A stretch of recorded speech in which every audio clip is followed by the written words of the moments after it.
I'm Kyle Smith, CEO of the Bridge Group, joined by our Director of Research and Operations, Matt Bertuzzi, to run through a summary and some key takeaways from the 2026 Account Executive Metrics and Compensation Report. Excellent. So as Kyle mentioned, this is our 2026 report. This is biennial research we've been doing since 2007. So roughly the AE report is every other year. So this is the update from 2024's edition.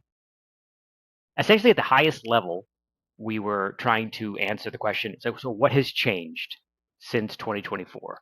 But stepping back, I think we could say, what has changed since like the post-COVID boom times, the SaaS good old days of that 2021 through spring 2022 cycle? Printing Um, money. yes, cheap interest rates, printing money, over hiring. I mean, those were some interesting times. So a lot of what we're reporting on is going to be how does 2026 compare to then 2022? And when we didn't have a data point, we only look back to 2024. But this is kind of like the high level summary. The market, as everyone knows, is not back to the peak, but companies are adapting. One of the ways they're adapting is by AEs carrying more responsibility. But what an AE job is today is not what it was in 22 or 24. That the environment is tougher in several quantifiable ways, and obviously AI. Reps are leaning on AI and themselves to survive. Okay, all right. So we're basically going to show 6 key takeaways. Now, the first one is around quota attainment. So this is something we've been tracking since we started, since 2007. The headline number is at the bottom of the screen. You'll see that 2026, the share of reps achieving quota was 48%. That is the lowest it has ever been. That is even lower than what was the prior low of 2024. And that is way off the long-term trend. The long-term trend has always been like 60 to 70% of reps on a given team achieving quota. Now, And that doesn't mean the team didn't achieve. That's just the number of reps, the share of reps. yeah, that means 2015 through 2022, what we would typically find when we get access to the intimate data for a client, for instance, that 66, 67% of reps achieving quota, usually that lands the full team at about 100%. Like a perfectly designed plan has the normal bell curve distribution of quota attainment, but it just so happens that 2/3 of them are to the right of the line, but there's just such that tight grouping in that 85 to 115%. And it just so happens that the sum of all of that would mean that the team achieved quota. Now, when we're playing in this 48% range, that's no longer happening. That even if you have the overassign, the team can not really even get to the budget number when you only have 48% of them at or above 100% of quota attainment, Right. which is not good. Exactly. You can't just shift the curve over and get the same total. You have to actually shift the shape of the curve, which is a much, much tougher ask. Um, One way to think about this is how many. So, what share of teams have fewer than 10% of their reps hitting their number? Well, plus 11 percentage points. It was extremely rare in 2022, 4% of respondents, and now it is rare to not uncommon, 15%. It's a plus 11 percentage point increase.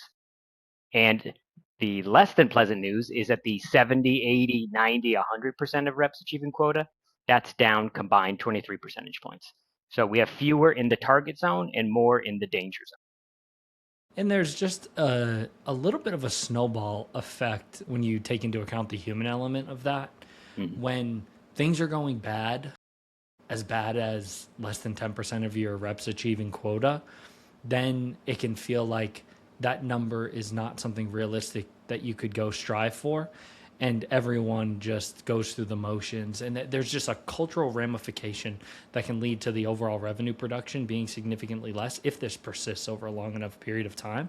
So it's not so simple as it being really bad, which is that the performance is that low. It actually has a really significant long-term implication on the overall performance of the revenue org when there's a culture that is centered around the fact that nobody achieves quota and the OTE is a fallacy. Exactly. So that's actually a really good segue. Big takeaway number 2, OTE and quota. So OTEs compounding over the last 11, 10, 12 years have been growing at 4.9% annualized. So that's rough. That's above inflation. So if you say, if I said, hello, I'm the median account executive in B2B professional sales, you would say, okay, I make 200 grand, roughly 100K base, 100K variable. And that number, as you can see, has been pretty much growing at a higher than inflation number since we've been tracking this data. Yeah. So in real dollars, OTE is up. OTE is up, exactly. The spending power of the OTE earning rep is higher every year than it has been in the past. Quotas, now you notice it was 4.9. Quotas have only been growing, this is SaaS only, quotas have only been growing 2.4% compounded. So they were 6.25 back in 625,000 back in 2012. And for SaaS companies today, they're 875,000 is the median annual quota. So that's only 2.4% compounded. So essentially, comp plans they're not tracking linearly. It's compensation up, quota down. So they're on two different growth paths, two different lines. Yeah, and there were some interesting takeaways in the actual quota calculations where we play primarily in SaaS, but in some other industries, you're looking at quotas where 1.1, 1.4 is very, very normal. And largely those were lower margin businesses that sold like physical goods, for instance, services where the margin profile Absolutely. is very, very different. And I think we see that play out here in particular when we're talking about quota. Right. People selling capital equipment, a deal might be 1.4 million. So a $1.4 million quota doesn't exist. Yeah. So interestingly, the rule of thumb, the way I was taught, is that your quota should be 5x the reps OTE. Well, we are closer to that in 2026 than we were in 2024. But I did some Wayback Machine, and in 2012, 2015, 2017, the number was like almost 6. It was like 5.8, 5.9. So reps were roughly 6xing their OTE as quota, and now we're back to 4.6. What do you think that could be attributed to? Number one, if all else being equal and quotas are growing slower than OTEs, that makes sense, right? If we just ignore 2021 to 2024, we just look 2014 to 2024 or 2026, reps are more, OTE plans are more generous than they were 12 years ago. That's a fact. And then maybe as companies build more net revenue retention models, maybe new logo is more valuable than the reps quota might suggest, right? Like there's net dollar retention impact of every new dollar. So maybe they're paying up for that. Yeah. And I think it's still, while we're in a new phase, Mm-hmm. there's still, in my opinion, a little bit of a hangover from COVID, that post COVID time, and that great resignation time period where the competition for talent was just insane, Insane. where the comp plans were going up and up and up and up and up. And it wasn't so simple just to throw out lofty OTEs. You also were getting a lot of pressure for answering the question of what's my quota going to be, what percentage of reps achieve it. The applicants were actually getting really selective and aggressive with their asks because they had effectively unlimited options. And so that's where we saw that shrink down to like a 4x OTE to quota ratio. And Mm-hmm. so now we're seeing that the selling environment is a little bit more difficult.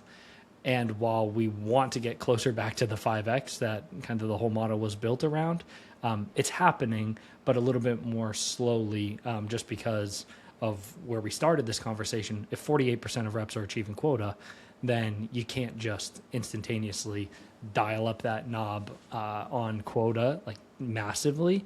And you also are going to struggle mightily to start pulling back the OTE and start hiring at lower dollar amounts if you want actual top talent. Yeah, and it's like it's kind of like gas prices. You know, they say they take the elevator up and the stairs down. That's OTEs in a nutshell. Yeah. And later, not in this preview video, but in the report itself, you can see actual. We asked what was the change in quota from the prior year, so you can see the distribution there. And the net of it is none to very little was the quota increase, supporting Kyle's point. folks did not try to put. Not many folks were successful in pushing 10, 12, 8% quota increases. All right, third point is like the macro selling conditions. So a bright spot is that win rates rebounded from the 2024 lows. We didn't ask this prior in 2022, which is why I don't have the data to compare it to, but 2024 was quite low. I mean, it was, if it used to be a quarter of all deals were won, in 2024 it was closer to a high teens-ish percentage of all deals were won. So you can see at each revenue level, at each ASP level, there's been a shift to the right of 1, 2, 3, 4, 5 percentage points. So that's a bright spot. Definitely. It was breaking every operating plan under the sun Yeah, to right. have a win rate that, I mean, in some orgs, we were seeing 15, 16, like you said, 17%. If the median was 18, 19, then of course you're going to have some lower than that. And it's really difficult to build a pipeline plan with a 15% win rate assumption. Getting to over 5x is difficult from a pipeline perspective. So this is really positive, knowing that that win rate is starting to climb back up, and that it's actually possible to maybe get away with the 4x again. Right. That would be nice. Exactly. So that is a bright spot. In a slightly concerning, or a, let's be honest with each other perspective, we asked the leaders who took the survey, just compared to Q1 2025. Don't remember back to the good old days of the post-COVID boom.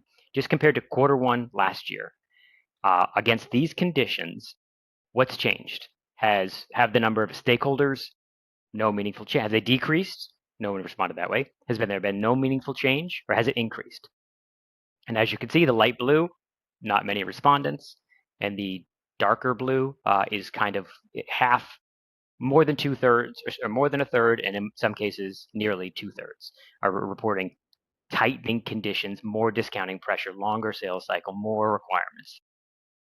Thankfully, there's been some time to settle into this. Hmm. And so from my perspective, and I usually take the side of the sellers, is that they've gotten better, or we collectively have gotten better. Like, we know these things are coming.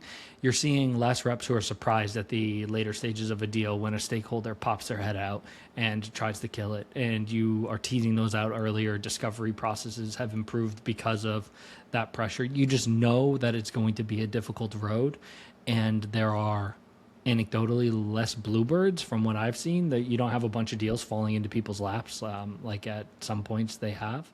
And so Right, like we're not Zoom after work from home is mandatory. exactly. And so even though these things are true, I think that we're seeing that there's more stakeholders per deal, more discounting pressure, more slippage, but you're seeing that win rate bounce back, which to me, when you pair those two things together, says that sellers are the way that the win rate hasn't continued to decline. The way that we're battling back is through proper sales execution, good discovery, good process management. And so, yes, it's harder, but are we better still? So, Yeah, fair. The only other point I wanted to make on this is that it's not universal who is experiencing which challenges. You can see on the left two columns, there's kind of like a gradient increase as you go up market in ASP, as you'd expect. They are experiencing more increases in stakeholders and increases in sales cycle lengths. And the only other thing that has kind of had trend is the reverse in the discounting pressure.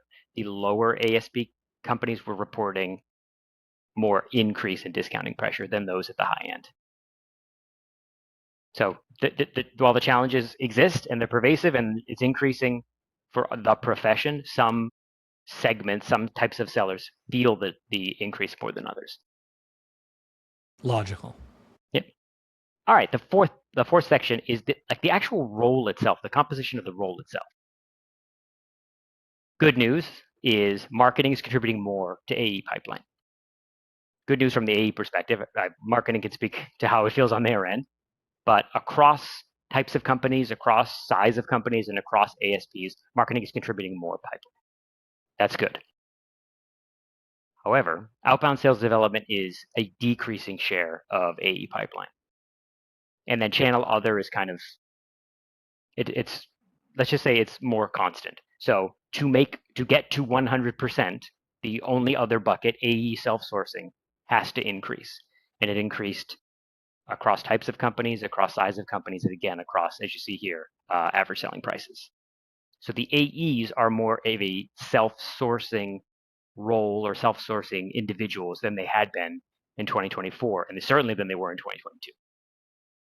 I think we're just seeing less explosive SDR headcount growth, which would explain why a smaller percentage of AE's pipeline is being sourced by outbound sales development. And so I think it will be interesting as we start to pull data end of this year on the SDR report.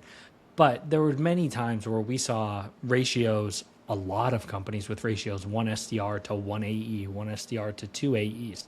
And those are starting to get stretched again. And so we're getting, way more of the threes, which has been the median for a long time, but fours, fives, sixes, some completely unsupported based off of Exactly. segment, industry.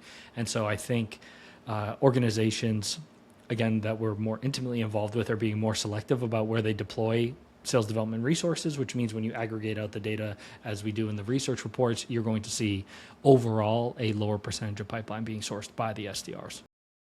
Absolutely. Beyond owning that bit of pipeline, kind of the role itself has changed. If you think about renewals and expansion, kind of on a grid, we have a significantly higher share of AEs who either fully own renewal and expansion or have some blended responsibility. Maybe they share it with a CSM or an AM. So that's across both. If you said just about renewals, AEs own more sole or blended responsibilities. If you look at just expansion, AEs own more shared or blended responsibility. So it's a different market. The role itself has different prospecting expectations, and it also has different renewing and expanding expectations than it did 2 or 4 or 10 years ago. And so now we have it on both sides. And so if for periods of time we had exclusive pipeline creation owned by marketing and sales development, getting to closed won for new logos owned by account executives, and then retention and expansion owned by, call it CSMs. Now we have seen the two edges start to smush into the middle role, where now we're talking about AEs owning a greater percentage of pipeline creation responsibility, means they're doing more prospecting. AEs owning more renewal and expansion means they have inherited some CSM responsibility. So we're just seeing span of control for the account executive role increase, which is proven out in this data. But then also we've heard directly from investors that we have good, close working relationships with, both in private equity and venture capital, that not necessarily guidance for their portfolio companies, but a noticeable trend within the portfolios is that the account executive role is doing exactly what this data is telling us, owning a greater percentage of the overall customer lifecycle from prospecting through to retention and expansion. By no means ubiquitous. I think we still see a ton of role specialization, but a number that is increasing, which is at a minimum interesting.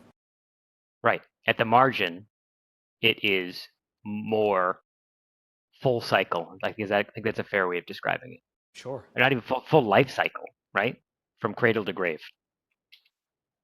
So actually, there are price points where that concept of a triple specialized factory, SDR, AE, CSM, are just cratered. I mean, I'm not going to use the word correctly, but decimated. So think about at that low tier below 25K, down 38 percentage points, down 27 percentage points. That's gone from more than half to a third or less than a third of companies at those average selling prices having 3 roles. That's a real change from last year. Definitely, and I think there's a little bit of a alarmist attitude where sales development is dying because of emergence of AI, and when you're looking at specifically, I'll call out the top row, sub 5K ASP. That's not a category at least in the last 5 years, I would have ever recommended having sales development Fair. deployed. The unit Right. economics and the ROI of sales development headcount at an ASP that's sub 5K annualized is not there. And so that was, in my opinion, a known inefficiency in the operating plan that is now just under more scrutiny. And market conditions tighten, and you say, hey, this thing that we knew probably wasn't the best idea, but was an easy way to ensure we achieve growth number, but not an efficient way to do that. Well, okay, we can't do that anymore. Yeah. Market's a little bit tighter. How does a $10,000 ASP generate 3.6 million in pipeline? The volume is not achievable. And It's not achievable. And the question is, if I pair, let's just say, a team of 10 SDRs with a team of 30 AEs, and the SDRs cost 85 a year plus, and the AEs quota does not increase 25%, like what? Right. Why have them? Like, I would rather just a team of 35 AEs full life cycle with slightly lower quotas per rep, but your overall revenue production would increase and your cost of sale is positively impacted, not negatively. And so once you start to model out the actual impact of an SDR who plays in that really low average sale price space, the full life cycle play starts to make significantly more sense. Where it's more interesting to me is the 100K plus. And so 100K plus also having a decrease in triple specialization, that one I don't understand as much. It's more normalizing though. Like if you think of like above 25K, everything is just, there's a tighter band, 6 out of 10. That seems reasonable. 6.5 out of 10, right? I mean, it made sense 10 years ago, 5 years ago, 2 years ago, and it was never 100% of companies triple specialized. Yes. And maybe also there is more fear. And so if you see a slight uptick in retention, or a slight uptick in churn rather, and you think that there is a case to be made that having the original salesperson who does all this stakeholder management, gets everyone excited about the vision for what life would be like with your products or services, closes the deal, and you think that having them stick around through year 1 through 3 of their customer phase decreases the likelihood of churn and just overall has a positive impact on net revenue retention, I would take a swing at that and say, let's try it. Sure. Like maybe I don't need to have a specialized function. And now who knows, maybe there'll be a lagging impact to this where new logo revenue takes a dip because there's a lagging effect to saying you now own a greater percentage of the customer journey and realizing that the time that you are not able to spend on new logo is actually going to have an impact 5 quarters from now. That we're just gonna have to wait to see it play out to understand what the overall impact would be. But if you're just trying to hang on for dear life with, some of your upmarket customers and just don't let them leave, then sure, I could get this. Sure, fair. So this goes actually, interestingly, to the profile, the tenure profile of new AEs. So let's take, I don't know if this is true, I don't know if anybody knows this is true, but let's assume there are fewer SDRs with 18 months experience having their 18th month right now than there were years prior. So what is the hiring profile companies are looking for for new positions, net new recs? So essentially, what we are learning is that average experience required to hire is up, and it's up pretty significantly. It was 2.7 years in 2022, 3.6 years in 2024, 3.7 years now. So if you look at the high tier, we require you to have 5+ years of professional B2B selling experience. That's up 14 percentage points. That's nearly 1 in 3 companies who participated. So the new AE hire is not the same as they were 5-10 years ago. They are much more senior in career. Well, and we see the easy test for me for this is check out a job posting on LinkedIn. You see a job posted on LinkedIn, it's 24 hours old and it has 100+ applications. And so when you are in an employer market then you can be more choosy. If you can be more choosy and there's a little bit of fear rippling through the organization, you're going to want to make the safe bet, or what you perceive to be the safe bet. The safe bet is somebody who's done it, proven that they can be successful in the account executive role, and has done so over a longer period of time. 20 quarters of attainment. Exactly. I was going to say they have more than 10 quarters doing it. Yeah, is a lot better than 8. And so in terms of your fear, but are you just saying, I'm going to raise the floor? And then are you also keeping an eye on what the ceiling is for that individual and how well they fit your organization? So I understand why this has happened, because you can. And so yeah, that's the bottom line. Why wouldn't you can? Right. Yeah. Absolutely. So this is especially pronounced, as you'd expect, at higher ASPs. Like the dark gray is those are the share of respondents by ASP requiring 5+ years. And it goes from none to a quarter to a third to 3/4. This has always been the gradient, but this chart is grayer this year than in years past. Makes sense. Okay, so interestingly, if I hadn't shown you this slide before I asked the question, what do you think that would have done to ramp time? I would have immediately assumed ramp time is down. You hire more tenured reps, they ramp to productivity faster. Yeah, which is not the case. We are on a 4 report, so a 6-year increase in average ramp time. But to me, this one makes more sense than prior years because the market conditions, the prospecting expectations, the renewal and expansion responsibilities. It's a different job in a different time. Yes. And when you couple this with data point number 1, which is 48% of reps at quota, the answer is a open-ended, infinity symbol on some of these, which is more reps than ever just never actually ramp.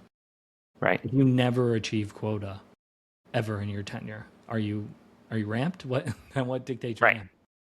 And so your comp plan ramped, not reality ramped. Yeah. And so, sure, some people will, but I think that's a huge part of this, which is if 48% of the team's achieving quota, then I would understand why, in general, it takes you longer to ultimately get to full productivity. All right, the final piece, and we had to. We have to talk about AI.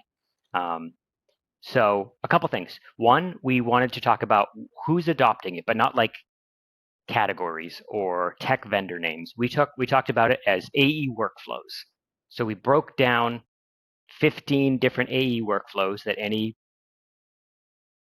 closing or full cycle AE will participate in, components of their jobs. And we asked, are you using any AI enabled tools, process, etc. in those specific workflows?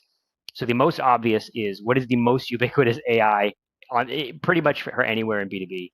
It's post-call summaries. It is you had the meeting, then you get the meeting transcribed, summarized, clipped, scored, what have you. So roughly 8 out of 10 AE teams are using AI in that workflow. All the way to the other side, experimental, autonomous outreach. My bots are outreaching for me, supporting me on my behalf as me, closer to 1 in 10. Yeah, and I think for post-call summaries, I'll call that one out in particular, the barrier is the lowest there. 0 behavior modification was required. Because the vendor that you were already engaged with and already familiar with, let's just pick out one, Gong. Well, Gong just started embedding additional AI functionality into the platform that you were already using. So you didn't have you as a human being, as a seller, didn't have to do anything to start reaping the benefits and taking advantage of AI functionality. And so that, compared to autonomous outreach, that was net new. That was not something sitting in the stack that you already used that you just had to allow to continue or flip a switch. That is something that required significant evaluation and effort to ultimately implement, largely by the leadership team, would come under more scrutiny. And so I think there's some simple logic in terms of where this stuff falls, but then also just in terms of needing to switch or not needing to do anything. But then there's also, where is the technology? Like, how good is it? How ready is it? The post-call summaries are phenomenal. The follow-up email that I will draft is pretty close. Like that Pretty stuff is close, yeah. good. The Yeah. autonomous outreach, it wasn't quite there over the last like year. I'm not saying it won't be, but I can understand why there's more skepticism to unleash, autonomous outreach bots on your entire TAM. Right, exactly. You're right. Okay, so Kyle mentioned this, but we didn't ask we asked not only what are you adopting, but kind of like what's the impact essentially. So we created these buckets, not there yet, hit or miss or game changer.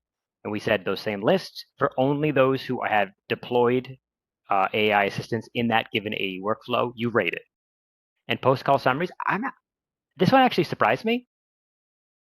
Maybe salespeople are just tough audiences or the fails stick out better than the wins. But 3/4 saying it's a game changer is, to me, seems low. Seems like it's undersold. Yeah, I'm shocked it's not 98%. With like I mean, compared to never listening to the calls or trying to remember. Yeah, or just especially when you're thinking about where does that go and how is that utilized? And so that's what I would say is either you had reps who do, super high ticket sales and they have one meeting a week and management of that is not particularly difficult and updating the CRM, isn't a large administrative burden. But if you're selling like 100K ASP and you're doing, 10 calls a week, scheduled calls, that's a lot of admin and a lot of potentially lost intel that is solved for. And also, it just makes everything better. From a rep perspective, your ability to do deal management, effective follow-up. From a manager perspective, your ability to do meaningful pipeline reviews, not just like vibe check, where's this deal at? What do you think? But actually have a document trail to say, what has actually been accomplished as part of the sales process. And so, yeah, a couple shocking ones in here, but I also think, honestly, it's moving so fast. If we ran this again in 60 days, we would see dramatically different outcomes. Fair. It'd probably be new workflows. Yeah, absolutely. So the other piece, so those are three pieces. Who's using what? How would they rate the impact of the AI enabled on AE workflows they're using? And the third piece is the hardest one to answer, to be quite frank. Like, how do we get AI's impact on AE productivity? We talked about our methods in the report itself. For those who are stats nerds, we used a pre-specified negative control model to try to tease out what we were doing with, we called the AIES, the AI engagement score. And then we terciled the responders. Basically, the first tercile is like the lowest AI deployment, the middle are the middle, the second's the middle, and the third are the highest AI deployment groups. And we're trying to literally get at that. Like, is there a gradient, first of all, where the third is better, same, worse than the first tercile? The highest adopters, are they any different than the lowest adopters? So the first piece we looked at was quota, and there was no real change. Median quota, controlling for the delivery model, there's no straight line for no relationship with quota and who uses AI, which is interesting.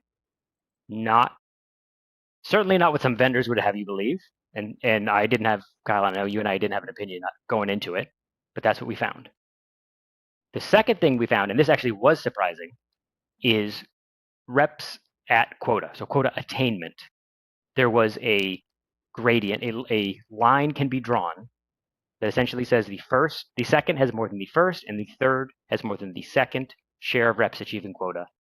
So the heaviest AI users, the third tercile, were 57% average quota attainment, and the lowest AI users, the first tercile, was 39%. So based on the data, if you are skewing highest on AI adoption, your reps are more likely to be at or above quota. Correct. Closer to the long-term operating plan, 60 to 70%. Yeah. So I think this is the role for me for now. Mm-hmm. And so when we're thinking about AI deployments, it's account executives where we can see such a significant impact. I think that just well, our general approach and philosophy has been use case specific.